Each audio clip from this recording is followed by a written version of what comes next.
Então, diz-me o seguinte: se a altura de água for de 5 metros e a altura da comporta for de 3 metros de altura e 3 metros de largura também, não seria uma comporta angular. Eu sei que aqui no topo do meu líquido a pressão é atmosférica, porque está em contato com a atmosfera. Sendo assim, zero. Com isso, com a pressão nula e vai aumentando ao longo da profundidade. Agora, será que eu preciso desse diagrama todo? A partir de lá do topo? Não. Eu só preciso do diagrama a partir daqui, de onde a minha comporta existe. Essa parte onde a minha comporta não existe, eu posso eliminar. Agora, o objetivo qual é? É calcular a pressão aqui no topo da minha comporta.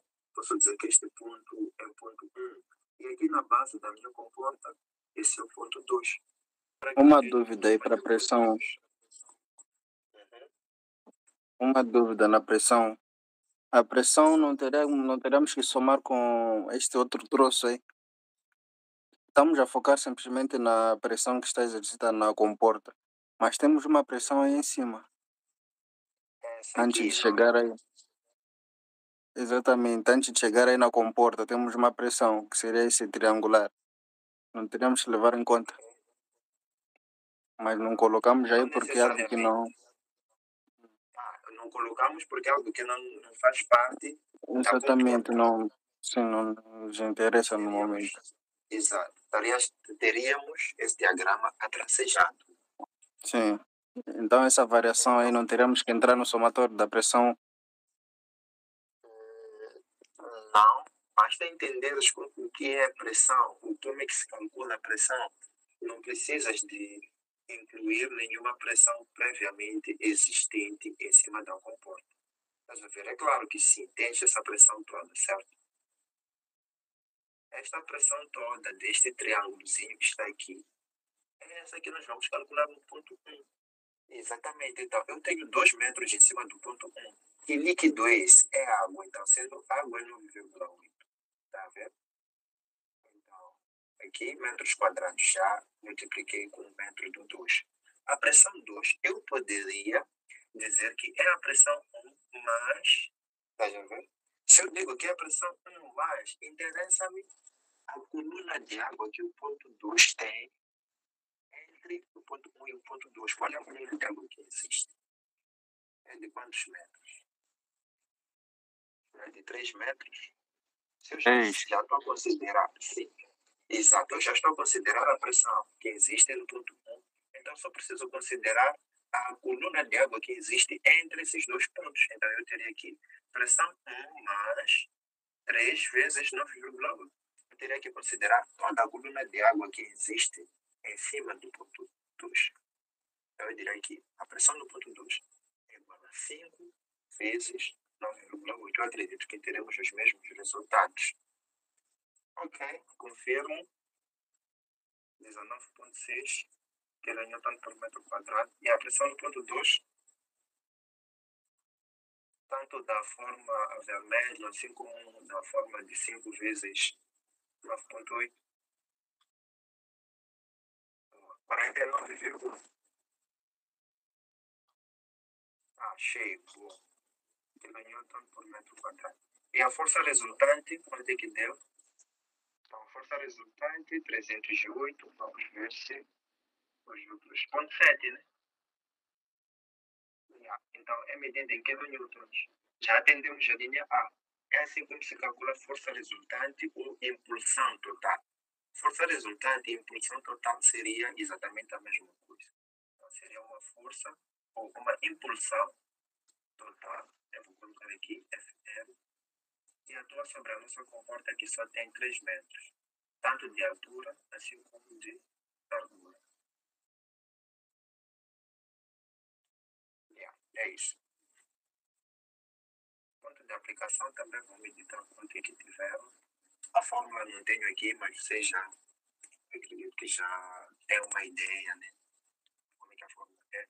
Quando é um trapézio, vamos dar para isso, fazemos tudo X. Então, aqui a pressão 1, que deu 19,6.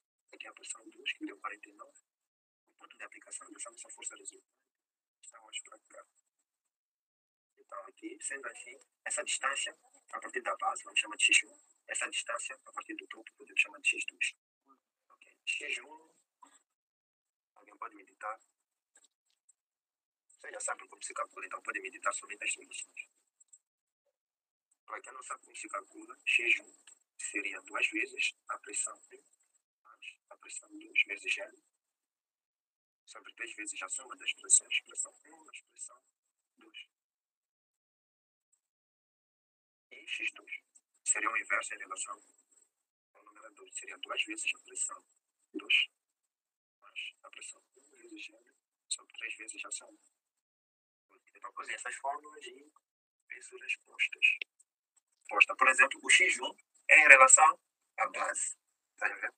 E se calcula x2, tens de saber que essa comporta tem mais 2 metros aqui acima, em relação à superfície livre. Não sei se estamos juntos. Para dizer que, ao calcular x2, tens que dizer que o ponto de aplicação é igual a tanto em relação à superfície livre. Então, tens que dizer que é em relação aqui, esse ponto de aplicação que calculaste. Em relação à base, ou em relação à superfície livre. Então, vamos fazer isso.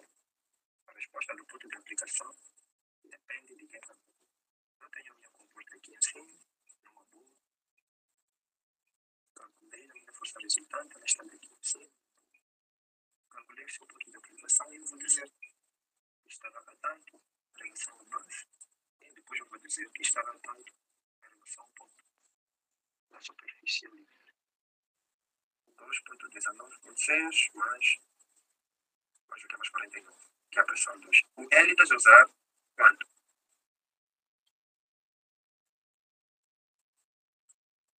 3, certo? É exatamente isso. Então, a partir da base, que é o x1, eu tive para meter isso na máquina só para não ficarmos com o C. Eu só pensei que cliente estivesse aqui para confirmar os resultados. Então, já tive.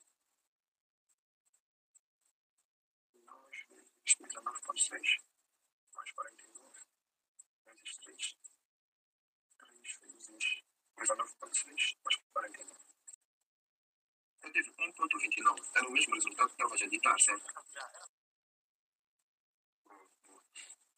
Ok. Isso fechou de repente. Agora, esse resultado é em relação ao topo ou em relação à base da comporta? Tá vendo? Como é x1 é em relação à base, quer dizer que da base da comporta até a minha força, eu estou a ter aqui 1.29, certo? Uhum. Sim.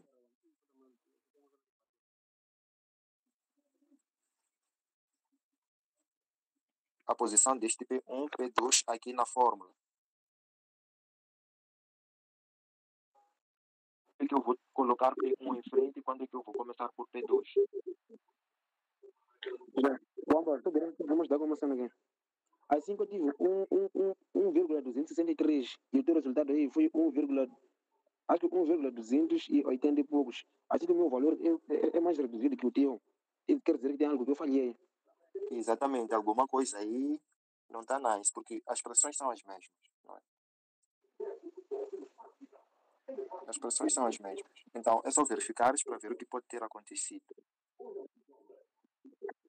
Então, vamos lá atender a dúvida. 1.263, onde tu tiveste 1.284. Com os mesmos dados que tenho aqui. Digo, dados em relação à pressão. Tem essa expressão. É só ver essa expressão que eu tenho aqui. Ah, ok. Este 49 aqui, que está em cima, eu não tens. Já percebi, né? Então, muito bem. Percebeste, né? Percebeste. Boa. Então, Steve, se também talvez possa te interessar essa parte.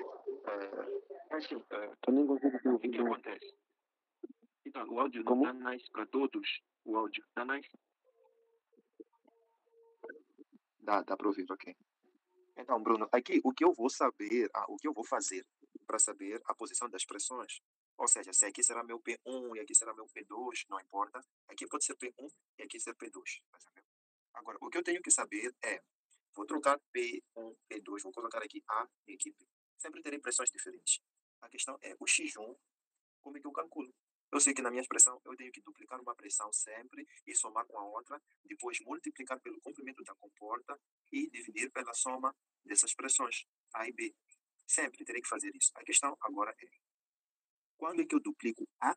Quando é que eu duplico o B? Acredito que seja essa a dúvida, não? Quando é que eu vou colocar aqui A e quando é que eu vou colocar aqui B? Não importa se será P1 ou se será P2. Então, eu coloco essa questão para ti agora.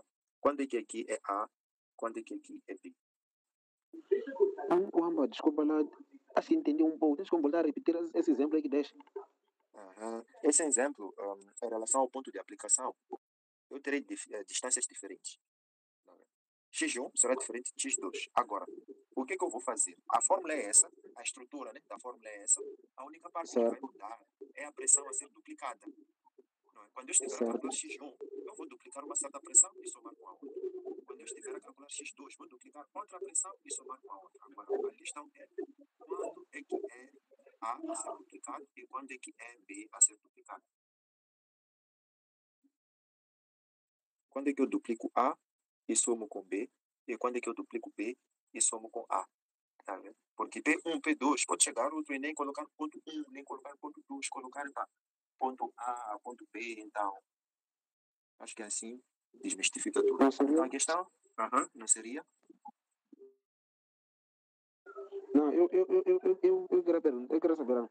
Não, o certo, por exemplo, no X1, não seria nós quando multiplicamos o A duas vezes, não é quando, como eu posso dizer, tipo, a altura total que nós temos do nosso ponto A até, como que chama? Essa altura, não é quando é maior em relação ao ponto B. Então nós devemos inverter. A dica é essa. Inverter o ponto, certo? Estás a ver? Se tu queres começar a medir essa distância a partir do ponto A, tá vendo? Se eu quero medir a distância a partir do ponto A até a minha força resultante, isso chama-se ponto de aplicação. E é calculado como sendo X. Eu tenho que duplicar a minha pressão oposta. Se eu quero começar de A, tenho que duplicar a pressão B. Então, e somar com a pressão. Por isso que X2 é igual a 2 vezes A. Estão a ver aqui? Porque eu quero começar de B. Quero calcular a distância X2. Então, eu vou duplicar esta pressão que eu tenho aqui. Então, a dica é essa. O ponto de aplicação é calculado dessa forma. Esta equação não vai mudar. O que muda é o seguinte. Se eu quero começar a medir de A até o ponto de aplicação, eu vou duplicar a outra pressão. E tal, Bruno? Tens a sua dúvida esclarecida? Boa, boa. Então, quanto ao ponto de aplicação e tal, acho que já está. Quanto é que falta lá em cima para fechar 5?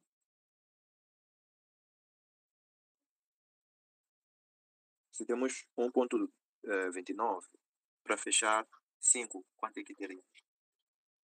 3 pontos. Então, é só dar dessa forma a resposta. O ponto de aplicação é igual a 1,29 a partir da base. Né? A partir da base. Ou dizer que o ponto de aplicação é igual a 1,71 a partir do topo. Mas que topo é esse? Topo da comporta. Ou o ponto de aplicação é igual a 7,71, não é? A partir de onde? Seria 3,71 a partir de onde, chefe? Exatamente, a partir da superfície livre ou do nível da água. Então, é assim como se dá a resposta. Não sei se até aqui perceberam tudo que foi abordado ou não. Epa, eu como entrei um bocadinho assim atrasado, mas até então eu tenho que explicar, perceber. Boa, boa. E, na verdade, é exatamente isso. Encontraste-nos a calcular a força resultante e o ponto de aplicação. Mas esta fórmula que nós usamos aqui chama-se fórmula geométrica. Existe uma fórmula, deixa eu puxar aqui no meu folha, que é chamada fórmula analítica. Então, na fórmula analítica, deixa eu reduzir. Então, na fórmula analítica diz o seguinte, que aquela força resultante que nós calculamos lá, não precisamos de diagrama, é só saber qual é a área da comporta, qual é a distância da superfície livre até o centro de composição da comporta e qual é o líquido. Com a fórmula analítica você não sofre muito. Tá? Então é importante usarmos as duas fórmulas para poder ter aquilo que é a força resultante sobre a comporta. Então, isto aqui corresponde à área da comporta. E o H0 corresponde à distância da superfície livre até ao centro de gravidade. até ao centro de gravidade, ou profundidade do centro de gravidade. Então, melhor ser profundidade, porque distância, às vezes, a comporta está inclinada. Então, seria profundidade do centro de gravidade. Profundidade do centro de gravidade. Muito bem. Então, vamos identificar cada uma dessas parcelas. O nosso exercício está assim. Temos aqui a nossa comporta. O exercício diz que esta comporta tem uma largura de 3 metros e tem uma altura também de 3 metros. Sendo assim, a sua superfície livre está a 5 metros da base. A mecânica das construções, acredito eu, que se deram bem nessa cheia. Então, podem identificar o centro de gravidade desta comporta quadrangular, contendo 3 três. Então, esses dados não precisam estar aqui. Contendo 3 três. Como é que se determina o centro de gravidade deste gás? Seria onde? 3 metros, 3 metros. Seria na metade, não sei se estão de acordo. Exato. Então, estando na metade, esta parte é que corresponde ao centro de gravidade. Qual é a profundidade? Qual é o meu H0? Aqui. Uma boa. Aí não entendi. Se dizem que H0 é o quê? É a Certo. profundidade do centro de gravidade. Uhum. Então, primeiro identifica seu centro de gravidade e depois tenta ver o seu centro de gravidade está afogado a quantos metros para baixo. Se sabes que o teu líquido começa aqui, até o teu centro de gravidade tens que baixar quantos metros? É o que querem dizer aqui. Profundidade do centro de gravidade. Está a quantos metros da superfície? Então, eu aqui tenho 1,5, certo? E aqui tenho 2. Eu tenho que ter o mesmo resultado que eu tive lá em cima. Esse resultado de... Tivemos quanto? A força resultante? 308,7. Com esta fórmula, devemos ter o mesmo resultado. Caso isso não aconteça, quer dizer que metemos água em algum sítio. Então, chefes, mãos à obra, peço a resposta.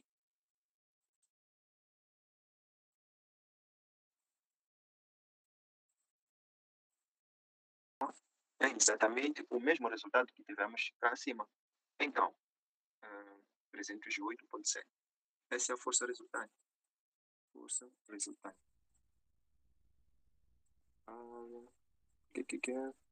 Então, deu 308,7. Que tal? Até aqui. Pedem aqui, deixa eu ver. A força de reação na soleira da comporta. O que isso quer dizer? Soleira da comporta seria aonde? Aqui na base.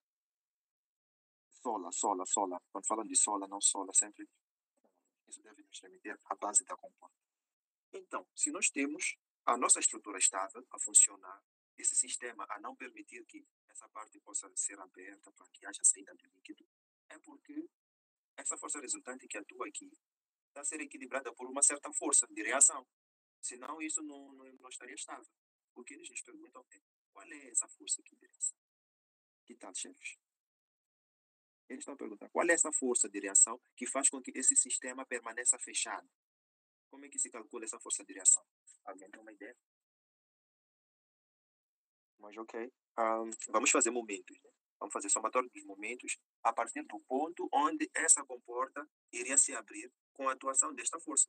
Com a atuação dessa força resultante, essa comporta iria girar em relação ao ponto 1, né? Este ponto que está aqui. Então, nosso objetivo é fazer momentos. Né? Vamos dizer que este é o nosso ponto 1. E este é o nosso ponto 2, conforme vimos lá acima. Então, na linha C, essa força de reação na soleira, calcula-se com momentos. Vamos fazer, já temos a nossa força resultante e as distâncias até todos os pontos. Essa parte é da nossa comporta. Este é o ponto 1, consideramos que será o nosso ponto de rotação. Ok. Este é o nosso ponto 2. E nós já calculamos essas distâncias, não sei se lembram. Nosso objetivo é calcular essa força. Boa. Então, peço a resposta para a força de reação.